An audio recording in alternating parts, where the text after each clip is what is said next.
अब कहा यह जा रहा है कि दोनों का दोनों की जो इनकी रिस्पॉन्सिबिलिटीज थी उसको देखते हुए, यानी संगठन में भी और सरकार में भी, अब इन्हें एक इतना बड़ा दायित्व सौंपा गया है भारतीय जनता पार्टी के कार्यकारी अध्यक्ष के रूप में। और ऐश्वर्या, अगर आप इनका इतिहास भी टटोलें कि इन्होंने संगठन में भी बहुत काम किया है और सरकार में भी, भाजपा का कहना है दोनों का अनुभव, लेकिन कुर्सी पर देखें जेपी नड्डा खुद उन्हें कुर्सी पर बिठा रहे हैं तालियों की गड़गड़ाहट के साथ। अमित शाह, आप उन्हें इन तस्वीरों में देख सकते हैं, भारतीय जनता पार्टी के नए कार्यकारी अध्यक्ष।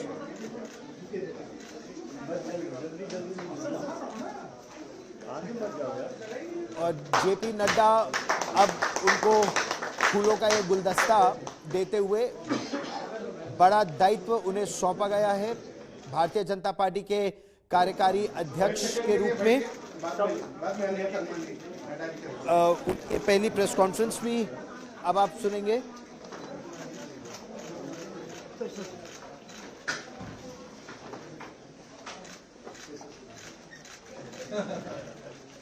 चलो जितेंगे ऐसे ही आ जाएगी, वो दोनों साथ चले, ऊपर जाना है लोग कैमरा बताने के बाद सलमान के लिए काफी समय रहेगा।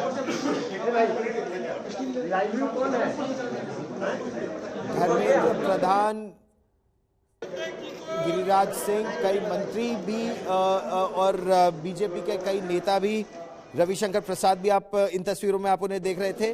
2008 में ये राष्ट्रीय कार्यकारी समिति के सदस्य बने भारतीय जनता युवा मोर्चा के, और 2010 से 13 राष्ट्रीय महामंत्री भारतीय जनता युवा मोर्चा।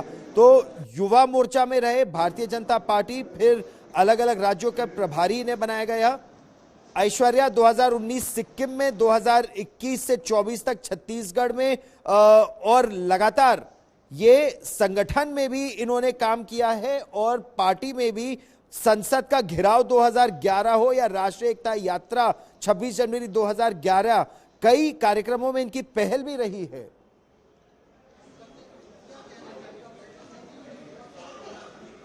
बिल्कुल गौरव, देखिए मैं एक चीज आपको बता दूं, जब छत्तीसगढ़ के ये सह प्रभारी बने थे तब इन्होंने कई लोगों से ये कहा था और इनफैक्ट एक शर्त भी लगाई थी कि आप सब लोग कह रहे हैं कि भारतीय जनता पार्टी छत्तीसगढ़ का चुनाव नहीं जीतेगी, लेकिन हम आपको बता रहे हैं कि भारतीय जनता पार्टी ही छत्तीसगढ़ का चुनाव जीतेगी। तो जिस तरीके से उन्होंने पूरा चुनाव लड़ा और भारतीय जनता पार्टी, जिसे कहते हैं कि अगेंस्ट ऑल ऑड्स छत्तीसगढ़ का चुनाव जीती, कहीं ना कहीं इन सब चीजों का श्रेय होने जा रहा है। और देखिए, जो हम जनरेशनल शिफ्ट की बात कर रहे हैं गौरव, वो जनरेशनल शिफ्ट आखिरकार है क्या? हमने देखा है कि किस तरीके से भारतीय जनता पार्टी में बेटन को पास किया जाता है। यह देखा जाता है कि आखिर भारतीय जनता पार्टी की ग्रोथ के लिए किन किन चीजों की जरूरत होगी। युवाओं को जो एक इन्फ्यूज करने की कोशिश की जा रही है ताकि नए आइडियाज आए और जो नए लोग हैं उनको भारतीय जनता पार्टी के साथ जोड़ा जा सके। तो यही सब कोशिश कर रही है भारतीय जनता पार्टी, और आरएसएस भी समय समय पर यह बोलता रहा है कि अब आपको अपने आप को रीइन्वेंट करने की जरूरत है, आपको इन सब चीजों का ध्यान रखने की जरूरत है कि कैसे आप बाकी लोगों को भी भारतीय जनता पार्टी से जोड़ेंगे, क्या क्या नई नई चीजें आप लेके आएंगे। और उन सब चीजों को एक ऐसा ही आदमी समझ सकता है जो सबसे पहले तो भारतीय जनता पार्टी को अंदर तक समझता हो, जिसको ये समझ आता हो कि भारतीय जनता पार्टी एक ऑर्गेनाइजेशन के तौर पे काम कैसे करती है। और उससे भी ज्यादा जरूरी ये है कि देखिए, आप एलाइज के साथ जब बातचीत करते हैं तो आपका जो टेम्परामेंट है वो क्या है, क्या आप एलाइज के साथ बातचीत कर सकते हैं और उसको किस तरीके से आगे लेके जाना है, ये सब चीजों अच्छा, अगर आप मंच पर भी इस समय इन तस्वीरों को देखिए ऐश्वर्या, तो सबसे कम उम्र साफ झलक भी रही है, और जो सम्मान देखिए किस तरह करबद्ध वो जेपी नड्डा, जो उनके प्रेडिसेसर रहे हैं, जो उनको अब इस कुर्सी पर बिठा रहे हैं, तो कितनी विनम्रता से उनको धन्यवाद दे रहे हैं। फिर गिरिराज सिंह को आप देखिए, वरिष्ठ नेता और मंत्री भारतीय जनता पार्टी के, धर्मेंद्र प्रधान उनके पीछे खड़े हैं, रविशंकर प्रसाद पीछे खड़े हैं, और सब उनसे मिलते हुए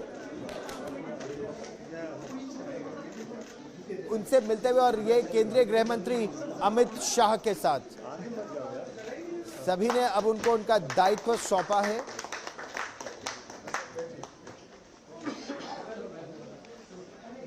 और अब उनके सामने जो चुनौतियां हैं ऐश्वर्या की, नितिन नवीन के पक्ष में किस तरह से यह बात भारतीय जनता पार्टी और संघ ने निर्धारित की, क्योंकि कई नाम इससे पहले आए थे, तो कैसे नितिन नवीन के ही पक्ष में सब बात बैठी, क्या सोचकर इन्हीं को ये भार दिया गया?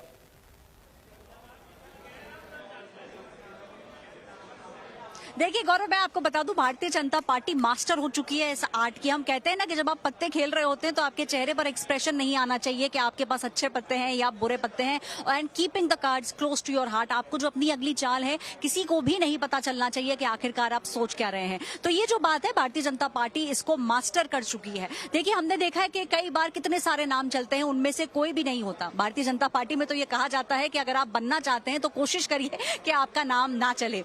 कोशिश यही है भारतीय जनता पार्टी की कि कोई एक ऐसा शख्स जो जानता हो बिहार कैसे जीतना है। और मैं आपको बता दूं, बिहार के अंदर जो प्रचंड जीत है उसमें भी कई सारी ऐसी मीटिंग्स थी जिनके अंदर नितिन नवीन मौजूद थे। उन मीटिंग्स के अंदर बिहार को किन किन चीजों की जरूरत है और किस तरीके से आपको आगे लेके जाना होगा और किस तरह से आपको डिस्ट्रीब्यूशन करना होगा। मैं आपको बताती हूँ, नितिन नवीन का जब चुनाव था उस समय छठ चल रहा था बिहार के अंदर और खुद जाके वो पर्चा बांट रहे थे।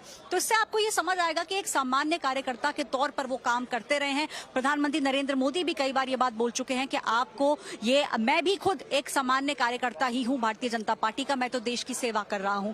तो ये जो भाव है, कहीं ना कहीं ये चीजें भी नोट करी गई कि आप किस तरीके से देश को देखते हैं, देश के लिए किस किस तरीके से आप आगे बढ़ेंगे। और कई सारी चीजें जो नितिन नवीन ने बिहार में करी, खासतौर से अपने चुनाव से पहले जो है जो पर्चे उन्होंने दिए थे जा जाके, तो उन्होंने सबको यही कहा था कि भाई ये जो काम है यही है असली काम भारतीय जनता पार्टी का, कि आप कार्यकर्ता के तौर पे काम करें। तो ये सब चीजें मिलाकर ये जो नाम है ये फोरफ्रंट पे आया है। गौरव, इतना युवा चेहरा, 45 वर्ष आयु, और अगर तुलना करें कांग्रेस पार्टी के अध्यक्ष से, कांग्रेस पार्टी के अध्यक्ष लगभग 83 वर्ष के हैं, या अन्य पार्टियों से भी जो लगभग 60 से 70-75 वर्ष के बीच में है, तो ऐसे में भारतीय जनता पार्टी ने जो जनरेशनल शिफ्ट किया है, और वो भी इस समय जब सामने 5 बड़े चुनाव हैं, ये क्या सोचते हुए किया है ऐश्वर्या?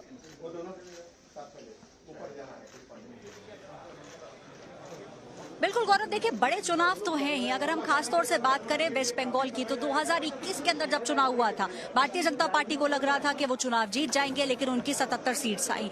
इस बार भी भारतीय जनता पार्टी को लग रहा है कि वो एकदम तैयार है वेस्ट बंगाल पे अपना परचम लहराने के लिए। तमिलनाडु की अगर बात करें तो AIADMK के साथ जिस तरीके से गठबंधन हो चुका है, उसमें भी उनको लगता है कि इस बार तमिलनाडु के अंदर भी चांस है भारतीय जनता पार्टी का। तो नए बैस्टियंस जो हैं उनके अंदर घुसने की कोशिश जो भारतीय जनता पार्टी की है वो एकदम प्रचंड तरीके से चल रही है। अगर हम केरला की बात करें तो केरला के अंदर भी बहुत समय से RSS काम करता चलता आ रहा है। बीजेपी को लगता है कि आज नहीं तो कल केरला के अंदर भी वो बहुत अच्छे से अपने इनरोड्स बना पाएंगे। तो जो जिन जगहों पे इनकी जीत होती आ रही है, चाहे हम उत्तर प्रदेश की बात करें, बिहार की बात करें, उसके अलावा जो और नए क्षेत्र हैं जिनको वो भेद नहीं पाए हैं, वो ऐसे किले हैं जिनके अंदर भारतीय जनता पार्टी घुसना चाहती है, उसके लिए आपको एक युवा चेहरे की जरूरत है। और उससे देखिए एक मैसेज भी जाता है।